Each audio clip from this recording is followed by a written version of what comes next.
Yo guys, it's Snorlax and welcome back to my channel.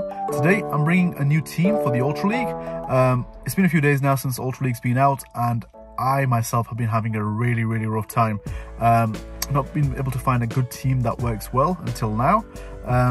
And if in doubt, you know, bulk it out basically. So I'm going with the bulkiest team I could possibly make right now with Gallade, which is one of my favorite Pokemon. So I'm pairing that up with Lapras, which is rated quite badly in the Ultra League. It was pretty decent before the XL candy changes, and with Snorlax, which is rated quite good.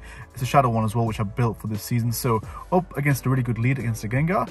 Gengar does do super effect damage, but obviously the confusion does chunk it quite a lot. Switch out into my Snorlax. I think I could have kept it, but I don't want my Lapras to see the Ampharos. So Snorlax does quite a lot of damage, and it really builds up to the body slams really quickly as well. Being Shadow, the lick damage really adds up. So here it's just a matter of shielding the potential Focus Blast, which it wasn't. And you know, the first 3 Volt switches is enough to build to 1 Thunder Punch and 2 more to build to 2. So, and also it could be a Focus Blast. So right now, you know, because I've already shielded once, I'm going to let whatever this is go through. And thankfully it's just a Thunder Punch, and Snorlax is quite tanky. Even though it's a Shadow variant, it is still fairly tanky. And it can bulk through most moves. So my Snorlax has to get taken out, but I'm bringing in my Gallade now just to farm it down completely. At this point my opponent is shieldless, so all I can do is just comfortably farm down. Thunder Punch wouldn't do much damage, but I don't want to keep my Gallade with relatively good health, because if you bring something else in that my Pokemon are weak to, I can actually do a lot of charge move pressure. So here I'm able to get a Leaf Blade off, and because I was able to farm down the Ampharos, I'm able to build up to 2, and this should KO the almost KO the opposing Gallade. So I quickly switch out into my Lapras, because I want to keep the Gallade for just a potential confusion damage to the Gengar, and get a bit of farm going on my Lapras. So Lapras, again, really bulky Pokemon. If you can build one for the Ultra League, it's an amazing Pokemon. I'd say it's probably one of the best to have, especially if you can get the legacy moves on it, which is not Frost Breath, it's the other one, and also Ice Beam. So yeah, I'm able to take that win there quite comfortably. So I had a really good lead and was able to kind of take that forward into a win.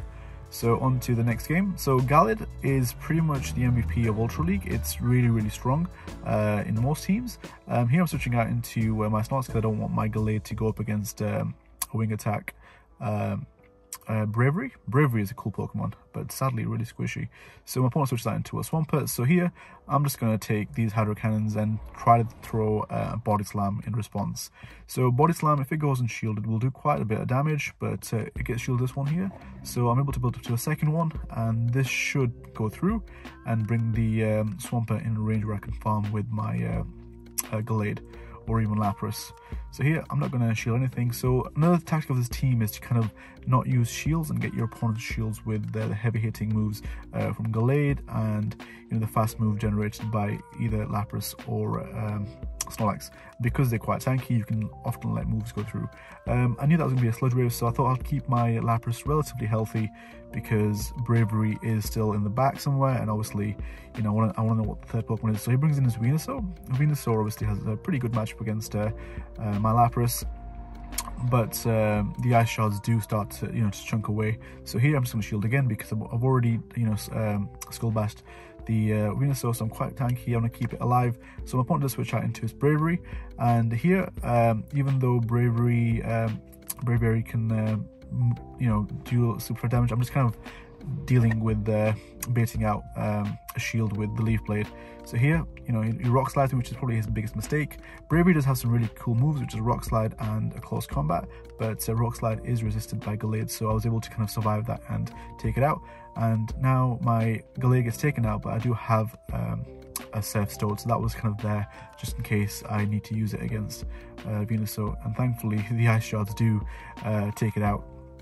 So a good game to my opponent. So what I've been finding with Ultra League at the moment is relatively it's not my best league, because I don't have the resources to kind of have the right Pokemon for it, and also it's generally just, it's been a while since Ultra League's been out, so you kind of forget what the matchups are, you know, what teams kind of work together, and I've really had difficulty getting a pairing together. but thankfully, you know, this team's fairly bulky and it can basically let go of any mistakes. So I'm just up against a Typhlosion now, which is using Incinerate, which is an amazing move, but it takes a really long time to use. So here, same tactic again, just Body Slam anything that's there in my way, and I'm able to build up to 2, and the second one should take it out or get a shield. So Snorlax is really good at pressuring the shields. So now whatever move it throws at me, because it can't take me out by farming with fast moves, I can either shield, because obviously Typhlosion only has Blast Burn and Solar Beam as his main charge moves. So because I was so close to a Body Slam, I built up and farmed down from there by shielding once. So here, throwing the Body Slam on this Sceptile. Sceptile should have thrown a move, but I was able to get one off and he shielded it, which is amazing for me because now I can just bring in my Gallade. Leaf Blade won't do a lot of damage, but the whole idea is to kind of get Sceptile low where I can actually just confusion it down. Sceptile does have access to Aerial Ace and Leaf Blade itself, which are really hard hitting moves, and because obviously I don't want Sceptile to get more farm off my Gallade, I switch out into my Lapras and I'll shield this and I'm able to kind of farm it down if given the opportunity. So my opponent does bring out a little Muck, which is a really good save swap for most teams, but thankfully Lapras is just 2 safes away from KOing. Although Muck obviously does generate moves really quickly, but the Ice Shards are very much comparable to the Snarls, so I'm generating, you know, the same amount of energy and the same amount of moves, and Lapras is fairly tanky and it can basically out-tank more moves than the little Muck can.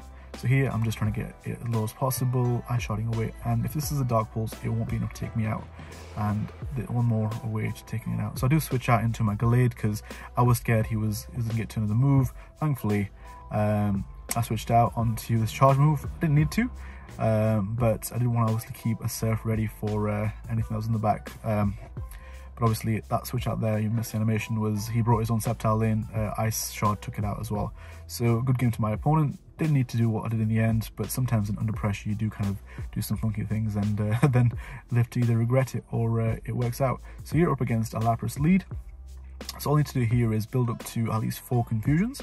That should get me in close combat, and because my opponent isn't throwing a Surf, I'm holding out as well. I'm just charging up, trying to get an extra confusion through. My opponent obviously has 2 Surfs ready, and because of Surf isn't really that heavy hitting, I can actually tank 1 Surf and get away with it. Because my opponent shielded the first one, it was a Leaf Blade, I'm able to let this one go through because they're not being debuffed, and this close combat should be enough to take it out if he doesn't shield.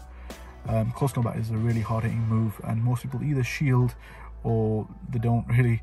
And here I quickly switch into my Snorlax because I don't want my Gallade to be farmed down, which he would have been, so thankfully that was a good switch. Here my opponent is throwing a Frenzy Plant, which does quite a lot of damage, but isn't relatively the best move. And here, because of the extra farm I had, I was able to build 2 Body Slams, and this should get the final shield or chunk the Togekiss for quite a bit of health. And this definitely will get the shield. So Lapras in the back can handle both Togekiss and the Venusaur. So all I need to do right now is just bring in the Lapras and farm this Togekiss down completely. Togekiss can do quite a bit of damage either with the Ancient Power or the Flamethrower, but because I thought Ancient Power isn't really that hard hitting, I'd rather save the shield for the Venusaur, which is fairly healthy.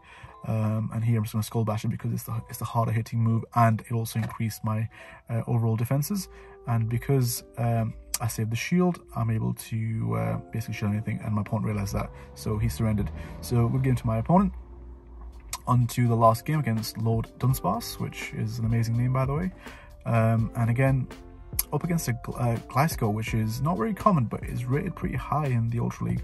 Gliscor has Wing Attack, and I switch out into obviously my State Switch Snorlax, and my opponent brings a Surf Edge. So you know, this guy is bringing all the English names or the English side of the game into this. So Sir and Sir Dunsparce. So here, because I was able to get a shield, sorry, I wasn't able to get a shield. I was able to build up to a superpower. I just threw it because it's a harder hitting move. Even though Body Slam gets stabbed, the Surf Edge would resist it. So here I'm just able to bring my Gallade.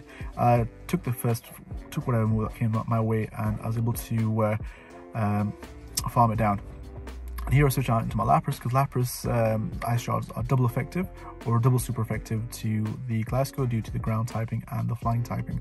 And my opponent is throwing all this energy, and here, because I know it's got Nightshade, it has got Earthquake also, which I have been Earthquake once before by the Glasgow. It does a lot of damage, so because I was able to save 2 shields, or you know, I was scared of one, so I used one there, and my opponent brings his own Lapras out. My opponent, for some reason, didn't throw the Skull Bash.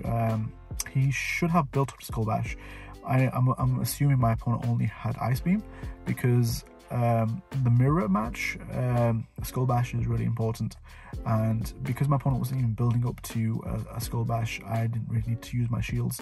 My opponent obviously has 2 shields left as well, so he's holding on to his shields for something, so I've got to be careful. So here I do try to bait out the shield by throwing a Surf. Thankfully my opponent wasn't counting, and I got the shield. So now I can go straight for the Skull Bash, and if my opponent doesn't shield this, it'll get his Lapras really low, and I can farm down. My opponent should ideally have shielded that. I think he was scared of getting a second Surf baited there. So here, I let the Surf go through, because I've got I'm basically, my defenses are up 2 times now, and Surf does a fair amount of damage, but because Lapras is so bulky, I can tank most of them. So here, you know, because I got the nice shard through before my opponent threw a move, I shielded it and left my Lapras there, because obviously the ice shards are really super effective against the Glasgow. So that was a good game to my opponent. Ideally, he should have won that game, but thankfully I had the right alignment, and that was 5-0. So yeah, had a bit of difficulties getting going in the Ultra League, but thankfully now I'm starting to climb up again. And yeah, if you guys, let me know guys how you guys are doing, and thank you for watching, and all the best. Please subscribe and like my video.